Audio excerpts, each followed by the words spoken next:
Les fables de Jean de La Fontaine. L'ours et les deux compagnons. Deux compagnons, pressés d'argent, à leurs voisins fourreurs vendirent la peau d'un ours encore vivant, mais qu'ils tueraient bientôt, du moins à ce qu'ils dirent. C'était le roi des ours au compte de ces gens. Le marchand à sa peau devait faire fortune. Elle garantirait des froids les plus cuisants. On en pourrait fourrer plutôt 2 robes qu'une. Dindonneau prisait moins ses moutons que leur ours, leur à leur compte et non à celui de la bête. S'offrant de la livrer au plus tard dans 2 jours, ils conviennent de prix et se mettent en quête. Trouvent l'ours qui s'avance et vient vers eux au trot. Voilà des gens frappés comme d'un coup de foudre. Le marché ne tint pas, il fallut le résoudre. D'intérêt contre l'ours, on n'en dit pas un mot.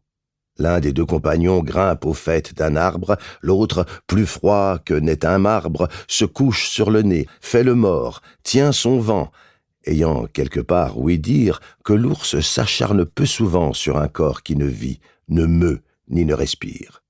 Seigneur ours, comme un sot, donna dans ce panneau.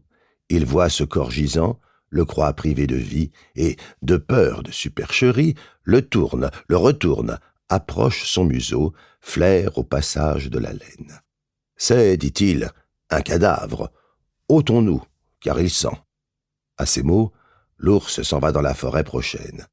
L'un de nos 2 marchands de son arbre descend, court à son compagnon, lui dit que c'est merveille qu'il n'ait eu seulement que la peur pour tout mal. « Eh bien, ajouta-t-il, la peau de l'animal. Mais que t'a-t-il dit à l'oreille ?» Car il s'approchait de bien près, te retournant avec sa serre. « Il m'a dit qu'il ne faut jamais vendre la peau de l'ours qu'on ne l'ait mis par terre. »